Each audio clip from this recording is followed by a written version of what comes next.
una nueva época en la política económica en España. Una nueva época que deja atrás definitivamente la etapa neoliberal de la austeridad y de los recortes en lo público y que pone a nuestra patria en la senda que marca el acuerdo histórico alcanzado en Europa. La senda de recuperación de derechos laborales y sociales, del refuerzo de los servicios públicos, de la transición ecológica y de las transformaciones económicas que son necesarias desde hace mucho tiempo, pero que se han vuelto absolutamente inaplazables a raíz de la pandemia que nos está tocando vivir. Hoy llevamos al Consejo de Ministros una propuesta de presupuestos generales del Estado que va a suponer un refuerzo histórico de la sanidad pública y de la investigación y desarrollo en España, que pone 6.000 millones de euros al servicio de la transición ecológica y el impulso a las energías renovables, y que contiene multitud de elementos que están llamados a hacer progresar social y económicamente a España. Quisiera destacar 5 de esos elementos que, a mi juicio, definen el espíritu de esta propuesta de presupuestos del Gobierno de coalición.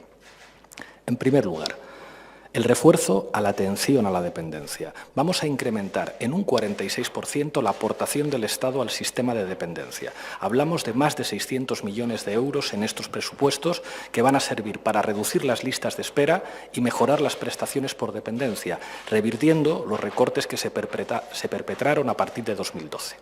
Y vamos a emplear más de 700 millones de euros de los fondos europeos en llevar a cabo inversiones llamadas a mejorar la atención a las personas mayores, transitando desde el actual modelo basado en residencias hacia un modelo más parecido al de los países nórdicos que apueste por la atención domiciliaria. En segundo lugar, el refuerzo del sistema de cuidados y el impulso a la conciliación. Vamos a invertir 200 millones de euros este año para impulsar la educación de 0 a 3 años, 300 millones para igualar los permisos de maternidad y de paternidad en 16 semanas para cada progenitor y hacerlos además intransferibles y remunerados al 100%. Y vamos a emplear también 200 millones para apoyar la conciliación de las familias con niños y niñas menores de 14 años a través de la contratación pública de cuidadores profesionales como primer paso para construir un sistema de cuidados que asuma la corresponsabilidad de las administraciones públicas en este ámbito y que además sea una fuente para la creación de empleo. En tercer lugar, el refuerzo de la protección social. Fortalecemos las políticas activas de empleo con 2.000 millones de euros adicionales. Vamos a destinar más de 200 millones para reforzar y modernizar los servicios sociales públicos, la actualización de las pensiones al IPC y la subida de las pensiones no contributivas al doble del IPC. Y el incremento de un 5% del IPREM, el indicador público de renta de efectos múltiples, para que todo el mundo lo entienda. Las prestaciones por desempleo y la mayoría de las ayudas sociales que existen en España están vinculadas a este índice que llevaba 10 años prácticamente sin actualizarse. Este incremento, por ejemplo, va a mejorar las prestaciones que reciben muchos parados de larga duración, la renta activa de inserción, la renta agraria, las ayudas al alquiler o multitud de becas. En cuarto lugar, el refuerzo de la igualdad de oportunidades en el acceso a la educación superior. Más de 250 millones de euros para aumentar las becas universitarias, para que ningún estudiante tenga que dejar de serlo por no poder pagar.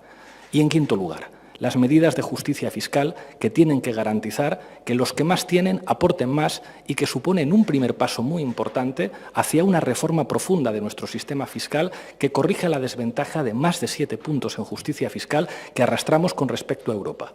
En este sentido, subimos el impuesto de sociedades para grandes grupos empresariales, limitando las exenciones por dividendos y plusvalías generadas por su participación en sociedades filiales. Subimos 1 punto el impuesto de patrimonio para patrimonios de más de 10 millones de euros. Subimos 3 puntos el IRPF para rentas del capital de más de 200.000 euros. Subimos 2 puntos el IRPF para rentas del trabajo de más de 300.000 euros.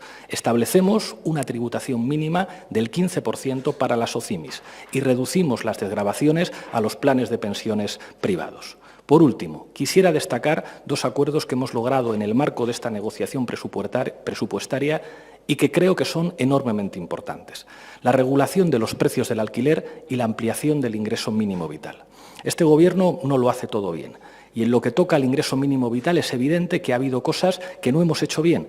Muchas personas vulnerables han quedado fuera de la cobertura de este nuevo derecho social y además se ha generado un cuello de botella en la Administración que está provocando que esta prestación no llegue a todo lo ágilmente que sería necesario que llegara a quien la necesitan.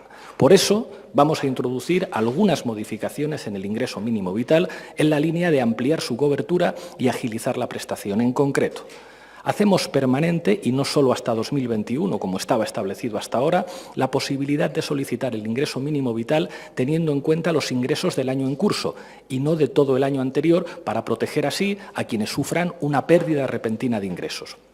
Reducimos de 3 a 2 años de vida independiente que deben demostrar las personas menores de 30 años para acceder al ingreso mínimo vital, para incluir así a más jóvenes en este nuevo derecho.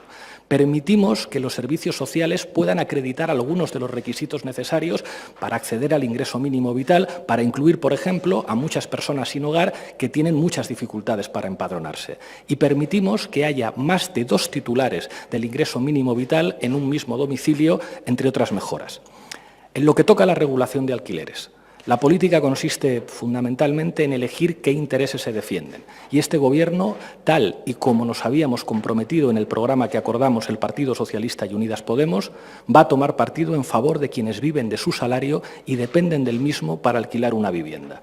Al igual que sucedió con el ingreso mínimo vital, la situación de emergencia social que vivimos nos obliga a acelerar el objetivo que nos habíamos marcado en el programa de Gobierno de intervenir el mercado de la vivienda para regular los precios del alquiler.